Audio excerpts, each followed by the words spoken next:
All right, so before we get started with new material today, I want to do a practice problem. And I want to do a synthetic plan.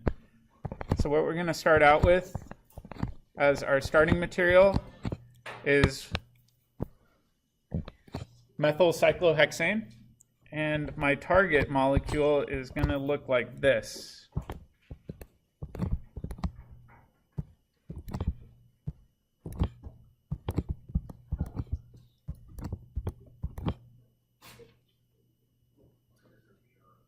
So now the question is, how in the heck do we make all of this? I'll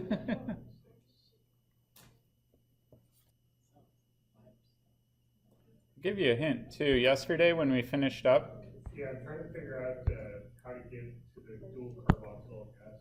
If you remember this part, we did a retrosynthetic analysis for this final product, and we said, all right, we're going to make a carbon-nitrogen bond. So let's imagine cleaving that bond.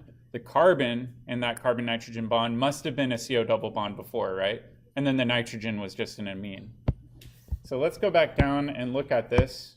We've got a bunch of different carbon-nitrogen bonds, all right? So for example, we've got a carbon-nitrogen bond here. We've got a carbon-nitrogen bond there, and we've got a carbon-nitrogen bond there. Which one do you think makes the most sense to go after? The red, green, or orange? Red. Probably the red one, right?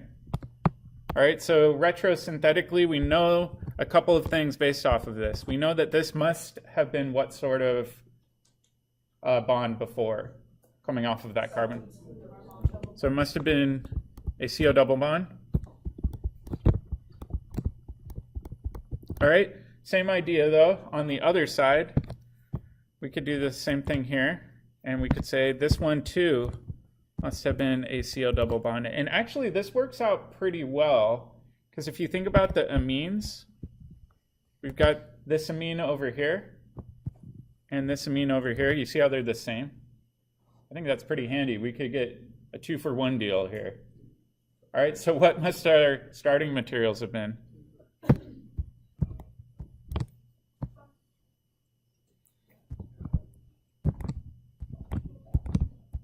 We know we must have had that amine, and then in the middle we must have had some sort of CO double bond.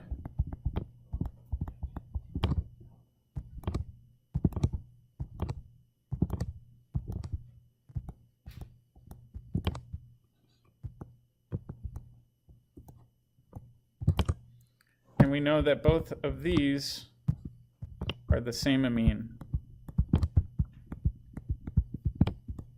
So we just need two equivalents in the reaction mixture. Does that make sense?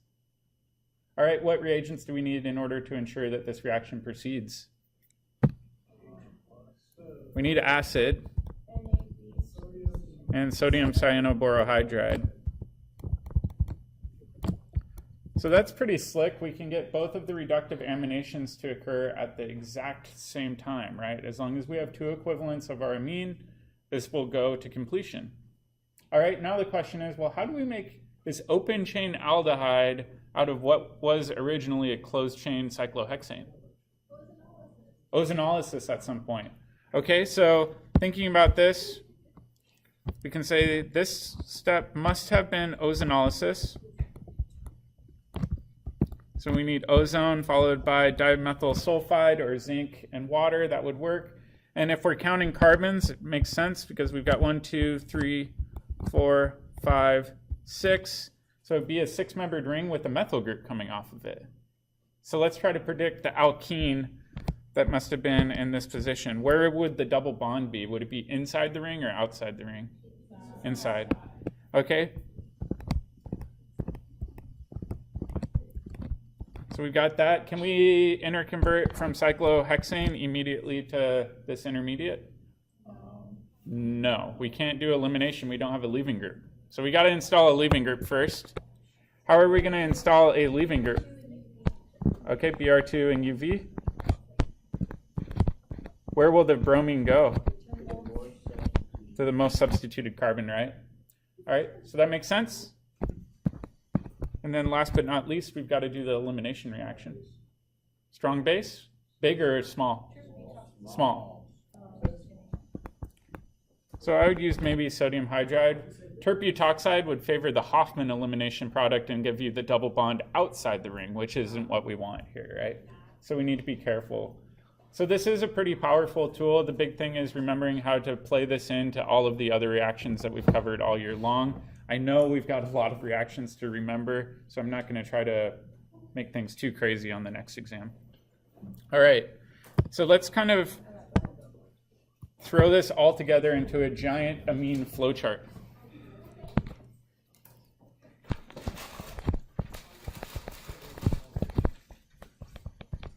So I'm going to throw out some various functional groups on the top, and then I'm going to ask you to help me make these into amines.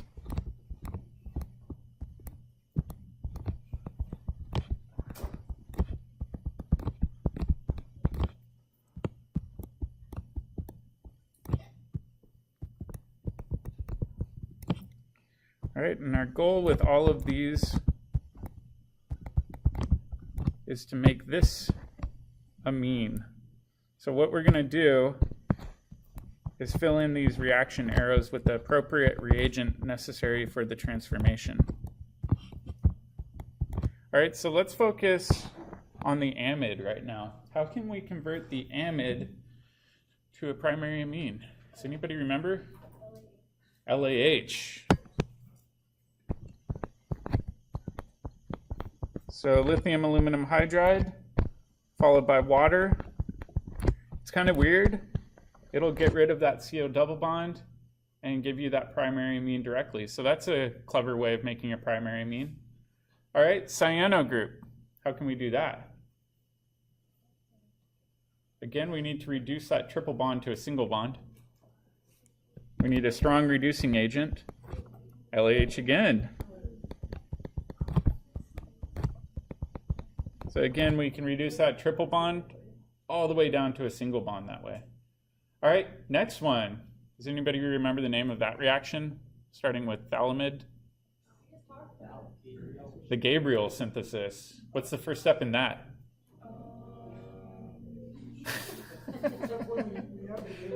We have to rip off the proton. So sodium hydroxide is normally used, or potassium hydroxide. We rip off that proton, and then we need to alkylate it, right?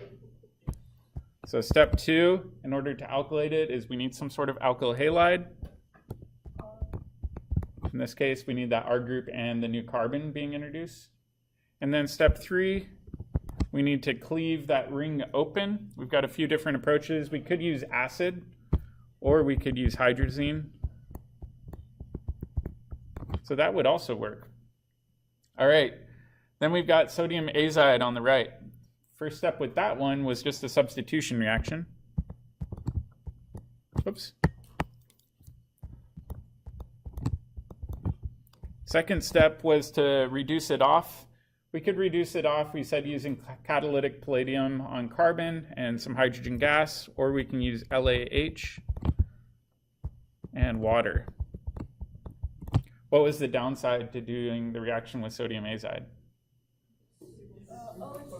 Super toxic and kind of explosive. It's a good combination to have. All right. And then the last one is with ammonia. How could we make the product shown with ammonia as our starting material? What's that?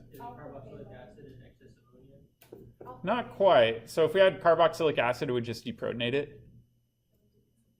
So if we did SN2, what's the big pitfall? We overalkylate, right? So how can we avoid overalkylation? Think back to yesterday. That was so long ago.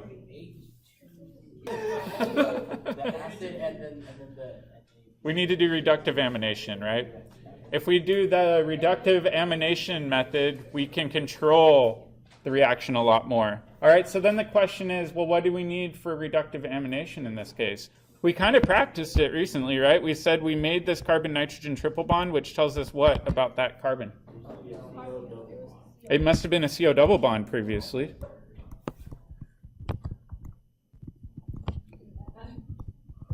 We need acid and sodium cyanoborohydride. So like I said, SN2 chemistry really doesn't work well because it runs out of control, right? Where this reductive amination method works really, really nicely. All right, so this works well for making primary amines. We've got a bunch of different routes. All right, next question.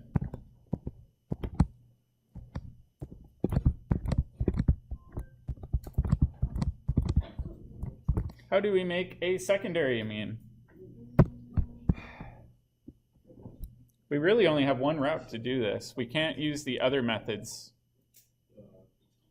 Yeah, we need another reductive amination. In this case, this is our new bond that was formed, which means that this used to be our CO double bond. So I'm going to call this our R prime aldehyde.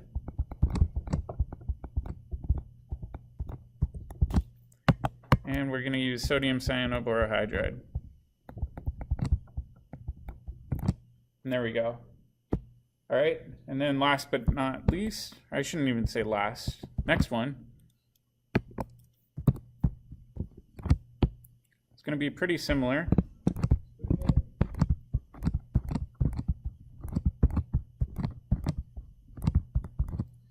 We'll do the same thing again, but this time our double prime.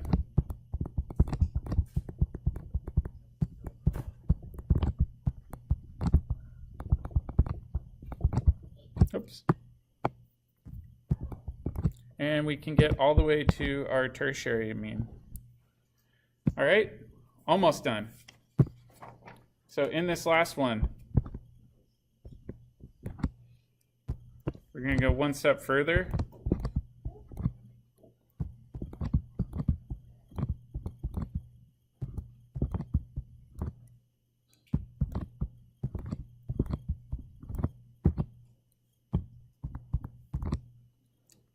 All right, what would I need in order to do this? It wouldn't be the same reductive amination anymore. Reductive amination only really works for,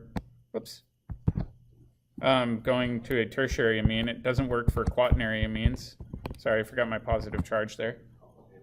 Yeah, we need an alkyl halide. In this case, we don't have to worry about overalkylating because there's only one spot to alkylate, right? So in this situation, you could use that R triple prime alkyl halide. So this is allowable if your goal is to make a quaternary ammonium salt. Does that make sense? Yeah. So if we're going to make the quaternary thing like the primary one, could we just use that alpha halide? Yeah, that's a good question. So your question was, if your ultimate goal is to make a quaternary ammonium salt where all the legs are the same, then you could start out just throwing this in and waiting for it to exhaust itself. Yeah. But in this example, you see how I used R prime, R double prime, R triple prime? That's implying they're different groups. So we would have to be careful in this example. Good question. All right. So let's go to the next section. The reactivity of some of these amines. And luckily, a lot of this is review. So the first one is acylation.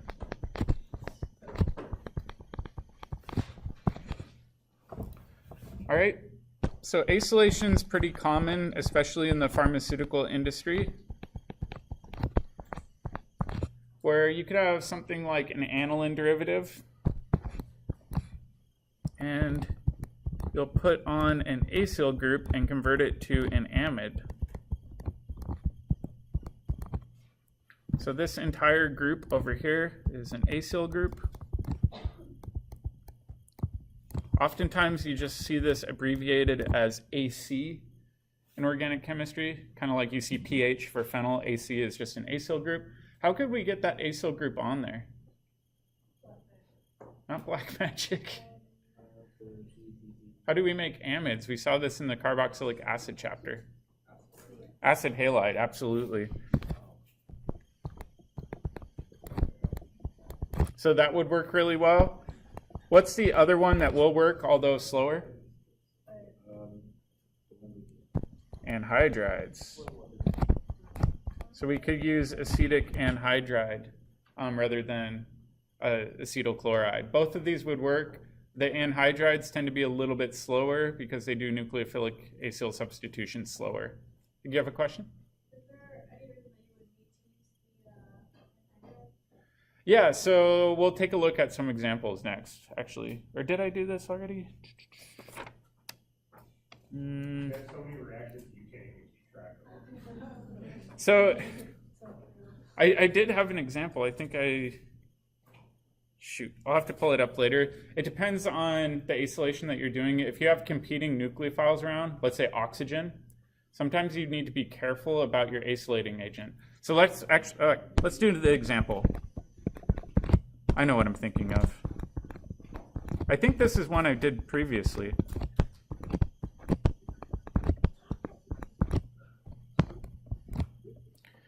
So in this one, which is the more nucleophilic position, the nitrogen or the oxygen? The nitrogen. So in this case, because we've got competing nucleophiles, we don't want to accidentally acylate the oxygen, right? So we would want to choose the weaker reagent. So we would choose the anhydride.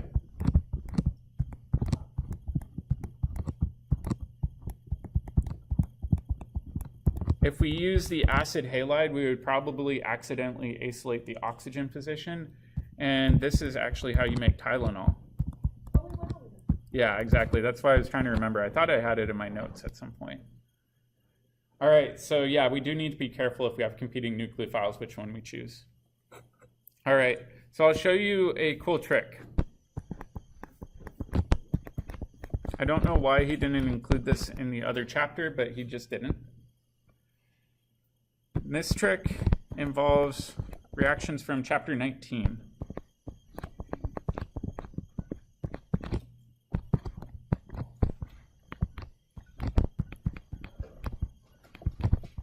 All right, if we think about the NH2 group, is it a strong activator, deactivator? Is it moderate? How would we define it? It's a strong activator. It's got a lone pair on this nitrogen that can be dumped directly into that ring system. Super duper strong activator.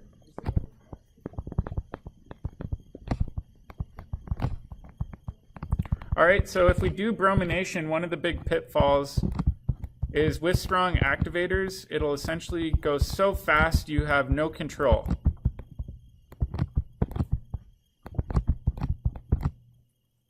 So this leads to overbromination. It in many ways is unavoidable if you have a really strong activator on your starting molecule. Sorry, this should be an R. OR. There we go. All right, so now the question is, how can we slow it down? Well, we can do acylation, right?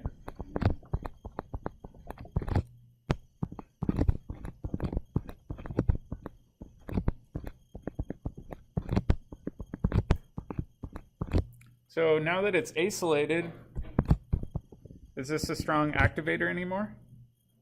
No, it's a moderate activator.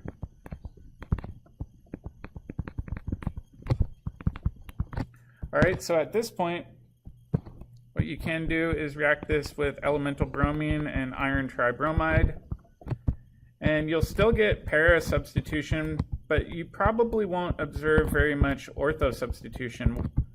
And we said part of that reason is we switched from a strong activator to a moderate activator, but what else is causing minimal ortho substitution?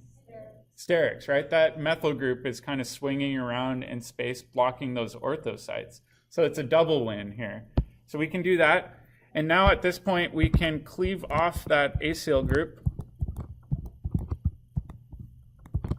and go back to NH2. And how can we go from an amide back to an amine? So if we did LAH, wouldn't quite work. If we did LAH, we'd just get rid of that double bond and we'd have an ethyl group coming off the amine. So we want to hydrolyze off the entire acyl group. Easiest route would just be to treat this with strong acid and heat and do hydrolysis, right? So we can actually cleave amines that way. So this is a good workaround to prevent overbromination. Has the double impact of switching a strong activator to a moderate activator and sterically blocking your orthosites at the same time. All right, I'll show you the other cool trick. So this was cool trick number 1. Cool trick number 2 is along the same lines.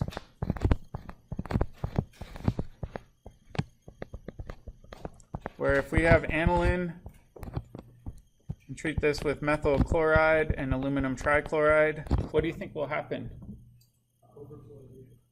Yeah, you'll overalkylate it. It'll run out of control.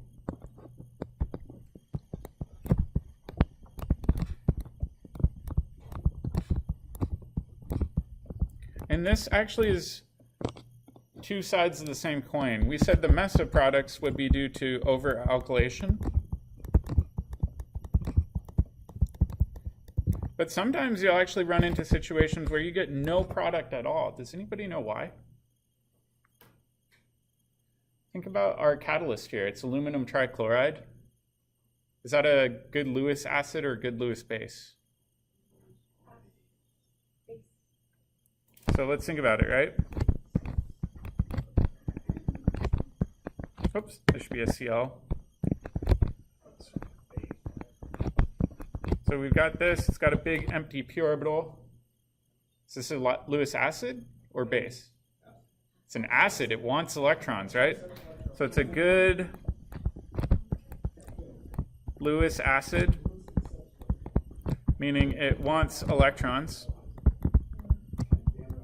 All right, the main problem with this is with aniline, you've got lone pairs that could coordinate to your acid catalyst and basically shut down your catalyst so it won't work anymore. So that's another problem with this reaction. What do you think a good solution is? Acylate first, right? So solution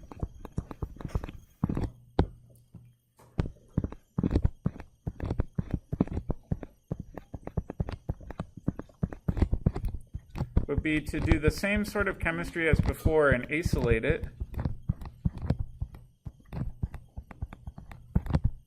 Same idea, now it's no longer a super duper strong activator. And why isn't the lone pair on the nitrogen in the amide form a problem? Resonance, right? It's delocalized, it's no longer localized, so it's not going to be as available to act as a Lewis base. And then we can react this with methyl chloride, AlCl3.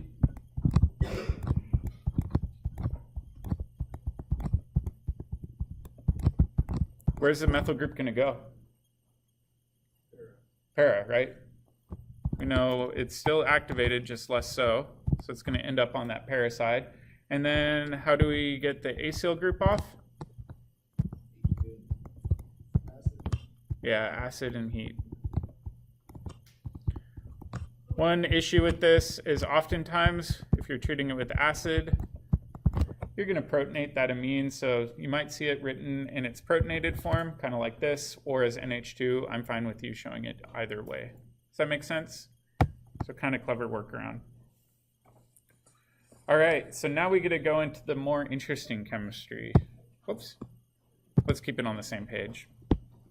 Let's talk about Hofmann elimination.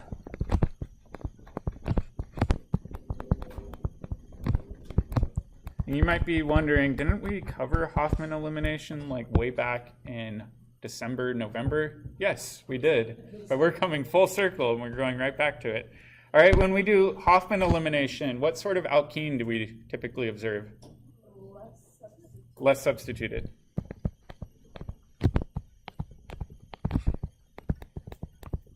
All right, so we normally get that less substituted alkene. All right, so let's recall a little bit.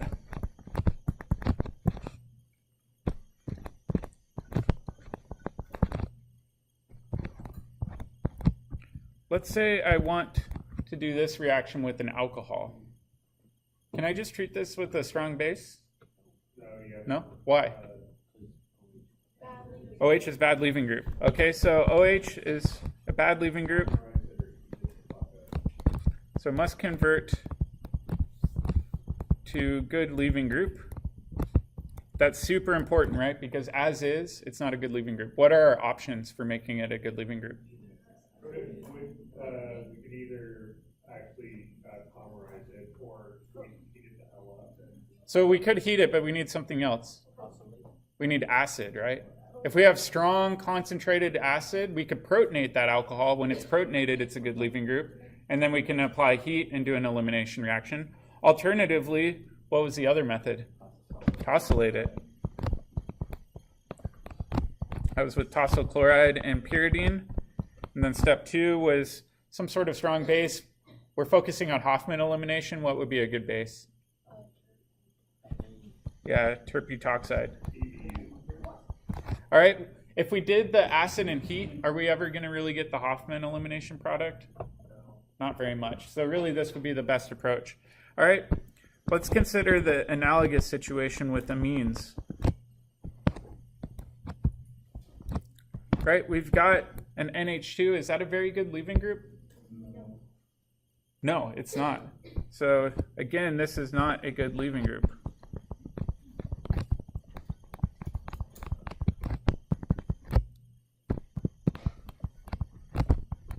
All right, so it gets tricky. A lot of students will say, well, can't we just tosylate it like we did with the alcohol? No. Not exactly. It doesn't work very well with amines. However, there's another way we can make an amine a good leaving group. We can purposely overalkylate it. So let's say we treat it with methyl iodide in excess. We're going to do 3 different SN2 substitution reactions to go to the quaternary ammonium salt like Ali was talking about. So if that's our end goal, let's just keep on pushing it until we get to that quaternary ammonium salt. And then after that, let's treat it with some sort of base and then kick it off as a good leaving group, right? Because if it's a nitrogen with a positive charge, it's going to be a really good leaving group. So this is the classic Hofmann elimination reaction. In fact, when we talked about Hofmann elimination in chapter 1, it was originally referencing this sort of chemistry. We just hadn't covered amines yet. All right, so now let's cover the mechanism.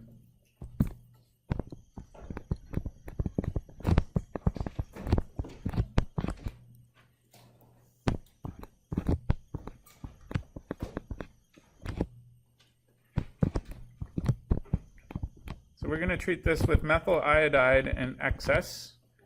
Again, this would be a reaction you want to be really careful with. Why?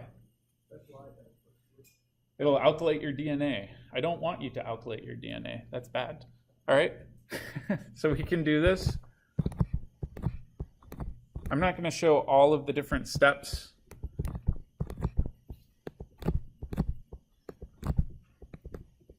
But essentially, you're going to do a bunch of different substitution reactions, right? And then in the next step, you've got a few options. One option, let me include the counter anion here. So treat this with sodium hydroxide. So that works pretty well. We know we've got a good leaving group at this point. What should I be looking for in this next step, though? Think back to first term. What occurs in an elimination reaction like this? We need to find beta protons. So this is our alpha position. That's our beta position. What position should the beta proton ideally be in? What's that? Anticoplanar. So we would want to hit one of these anticoplanar beta protons, clamp down, kick off our leaving group. Yeah. There's not a double bond, you're always rotating. It doesn't matter what you're grabbing.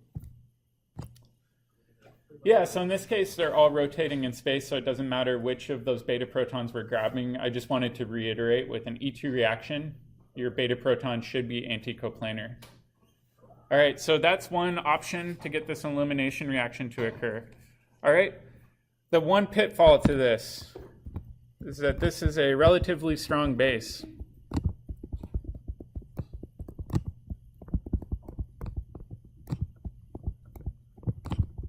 And a good nucleophile. All right, so that might be a problem if we have other functional groups in the molecule that could react with a relatively strong base or a nucleophile. So chemists like to have alternatives that will prevent this from happening. So the other reagent that is often used for this reaction, is silver 1 oxide, or Ag2O, and that works really well. We're really not going to get too much into the chemistry behind this, but what occurs is it will precipitate out any halogens in solution.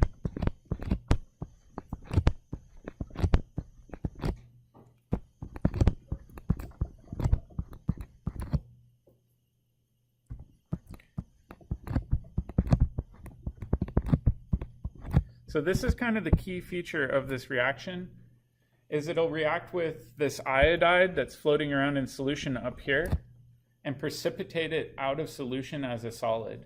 But when it does that, it'll generate hydroxide in solution in trace amounts. So just like we saw before, this hydroxide can then react in a similar manner to give us the same target product.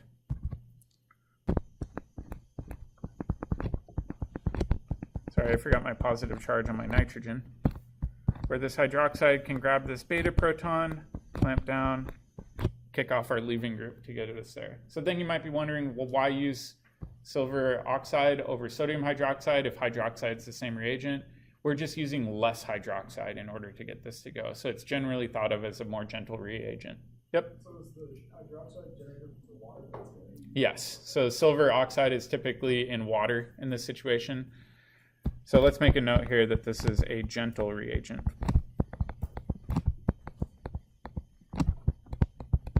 Does that make sense?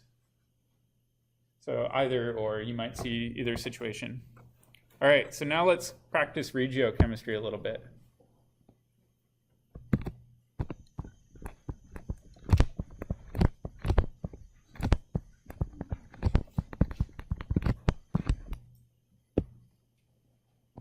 All right, so in this example, we're going to use this starting material, where now we have a stereocenter. Let me clean this up. And in step one, we're always going to treat it with our alkylating reagent in excess. It's not going to impact the stereocenter. All it's going to do is alkylate the nitrogen 3 times and give it a positive charge. And then our counter anion will be iodide. And then let's just say we're going to treat this with silver 1 oxide.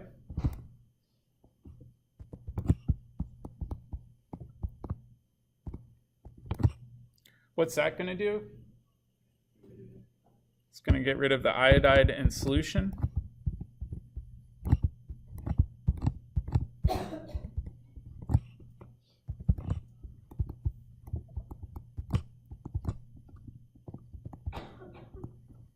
All right, so now we've got this all set up and ready to go.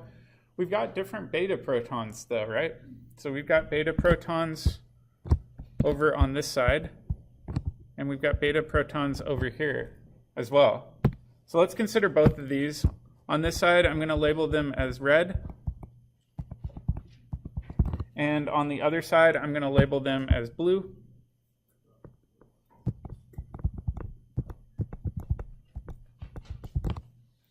All right, now going back even further, I want us to practice Newman projections. What?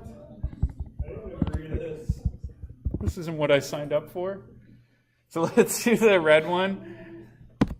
And then separately, what I want us to do is the blue one. Professor, would it still favor one to blue ones just because typically there's more of them that? So you're talking about stats. I think that's a valid argument, but let's also consider sterics too. And that's what the Newman projection will help with. It's Hofmann, so it should go after the last substitute. Yeah, I kind of gave away that it is Hofmann, but let's explain it.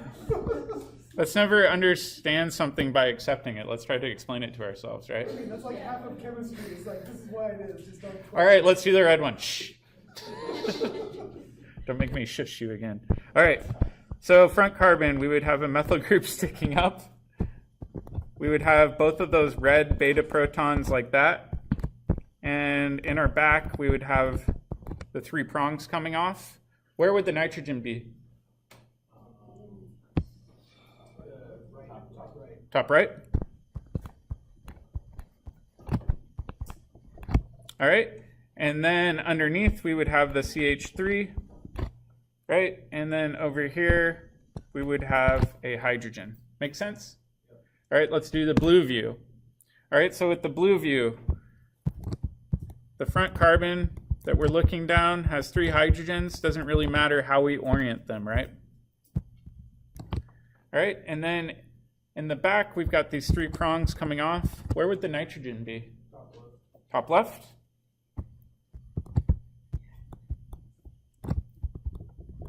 All right, and then sticking underneath would be our ethyl group. And then over here, we have a hydrogen.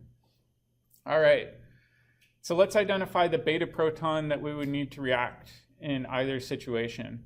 We know that the beta proton needs to be anti-coplanar to our leaving group, right?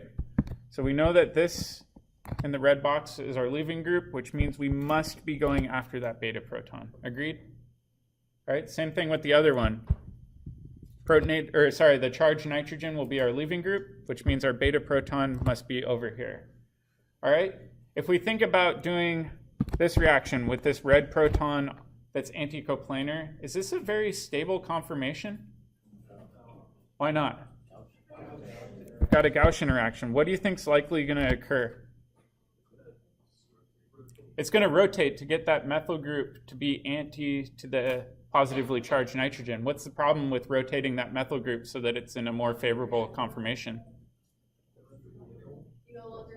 Then we wouldn't have a beta proton, right? Versus the one on the right. The one on the right, we've got a beta proton no matter how we take it. So this one has a beta proton.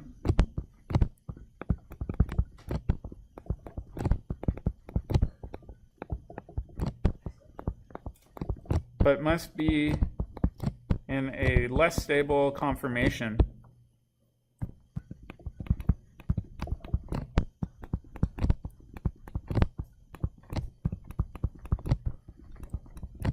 For E2. This one on the right is already in a stable conformation for E2.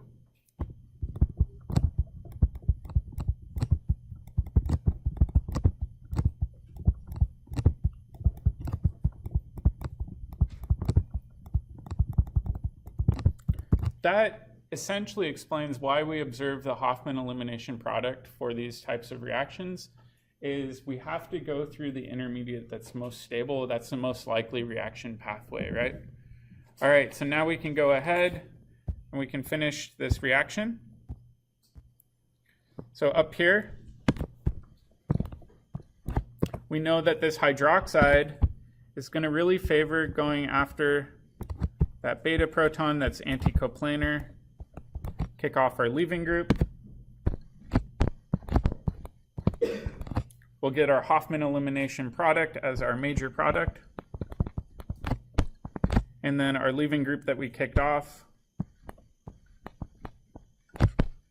would be the amine. Does that make sense? I know it's a little abstract, but I think it's a good place to review Newman projections because we haven't used them very frequently this term or last term.